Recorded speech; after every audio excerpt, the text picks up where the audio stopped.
Oke, assalamualaikum warahmatullahi wabarakatuh. Selamat pagi, salam sejahtera kita semua. Langsung saja untuk pada kesempatan kali ini kita akan mempelajari hidrosfer. Jadi hidrosfer itu adalah salah satu materi pada mata pelajaran geografi di semester 2 pada kelas 10. Hidrosfer itu terdiri dari dua kata ya, yaitu adalah hidro dan sfer. Hidro itu artinya adalah air, dan sedangkan sfer itu artinya adalah lapisan.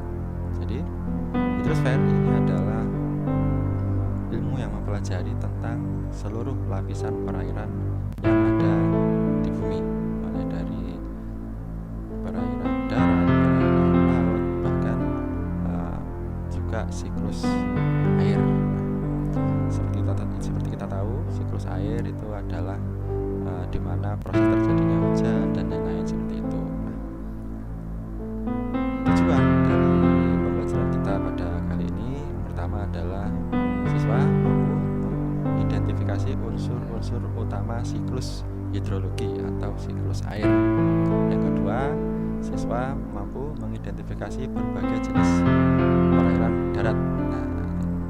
Yang ketiga, mendeskripsikan das. Apa itu das? Daerah aliran sungai. Jadi daerah-daerah yang berada di aliran sungai, daerah-daerah yang berada di aliran sungai itu termasuk ke das. Jadi mulai dari bantaran, mulai dari tepi sungai, mulai dari tengah sungai itu termasuk ke das. Yang selanjutnya adalah mendeskripsikan kejadian dan potensi air, baik itu air permukaan, air tanah, sampai ke perairan laut. Jadi manfaatnya dari berbagai perairan itu apa saja, seperti itu, dan lain sebagainya bisa kita baca bersama. Untuk mempersingkat waktu, langsung saja kita masuk ke materi utama kita. Jadi, komposisi hidrosfer. Komposisi air di muka bumi ini secara garis besar dapat dilihat pada grafik pie berikut ini. Di antaranya adalah air di lautan memiliki persentase paling besar, yaitu 97,2%, dan sisanya adalah salju 2,15%, air tanah 0,62%, air danau 0,03%, air sungai 0,0001%, dan di atmosfer 0,0001%. Masih minim.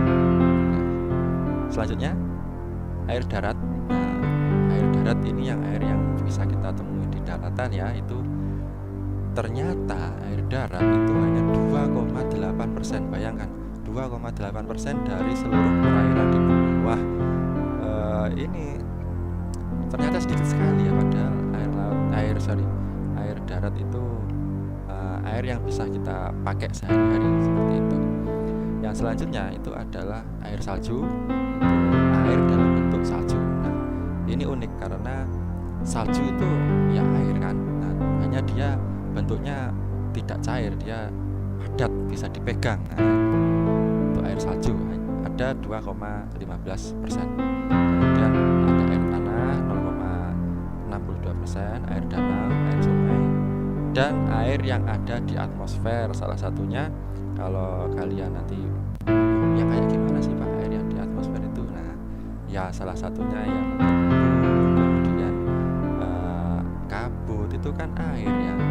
Kalau kalian menaruh sepeda motor, nah ini contoh yang umum nih. Kalau kita pada malam hari menaruh sepeda motor di luar ruangan, padahal pada waktu itu tidak hujan, nah jok itu kan lama-lama akan basah. Nah itu salah satu air yang ada di udara. Ini kabut, nah yang diakibatkan oleh kabut. Kita lanjutkan siklus hidrologi. Siklus hidrologi terjadi karena pengaruh pemanasan muka bumi oleh sinar matahari yang menyebabkan air laut mengalami penguapan atau evaporasi. Penguapan juga terjadi di daratan, termasuk penguapan air pada tumbuhan atau transpirasi. Gerakan udara secara horizontal atau adveksi membuat hasil penguapan air laut bertemu dengan hasil penguapan dari daratan. Kumpulan uap air akan membentuk formasi awan baik di atas lautan maupun di daratan.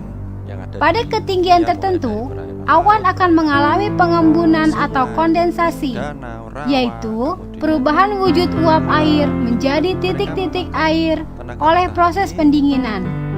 Kemudian, titik-titik air akan jatuh sebagai hujan atau presipitasi di atas lautan dan daratan. Ini terkumpul uap yang terbentuk dari panas matahari itu membentuk awan. Nah, awan ini itu kan ada kandungan airnya ya. Nah, awan yang terbentuk dari penguapan itu ada kandungan airnya, dan mereka mengumpul menjadi satu, kemudian terbawa atau tertiup oleh angin, akhirnya turunlah hujan. Turunlah hujan, kemudian dari hujan ini kan otomatis hujan turun ke daratan, akhirnya dari tanah-tanah itu kan akan masuk ke sungai lagi atau ke danau atau ke dalam tanah. Nah, pada ujungnya itu air yang tadi diturunkan lewat hujan itu akan kembali lagi ke laut, dimana di laut nanti karena tenaga matahari dia juga akan terjadi penguapan lagi. Jadi inilah yang namanya siklus.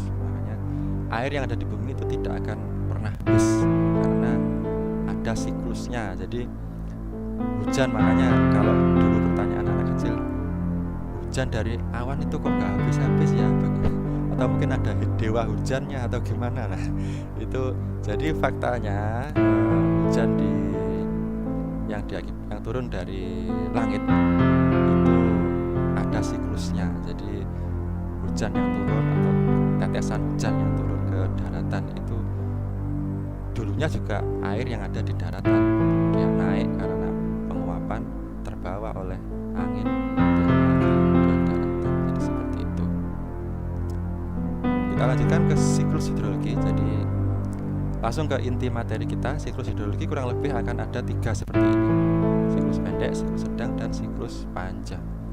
Siklus hidrologi pendek yaitu siklus hidrologi yang hanya meliputi wilayah lautan. Air laut terjadi kondensasi atau pembentukan awan ya, kemudian awan terbawa oleh angin dan terjadi hujan.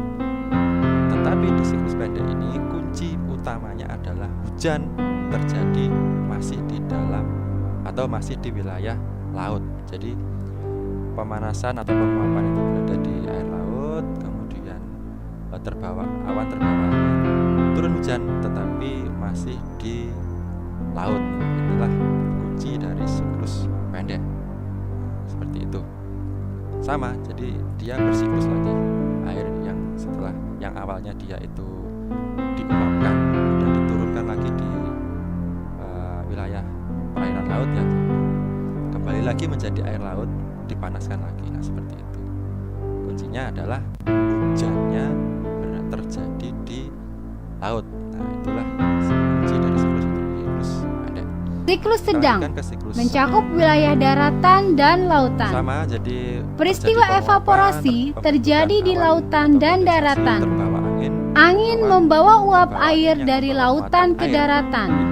Di atas daratan, uap air berkumpul membentuk awan, mengalami kondensasi dan jatuh sebagai hujan di atas wilayah daratan yang selanjutnya akan mengalir kembali ke lautan. Unik nih faktanya.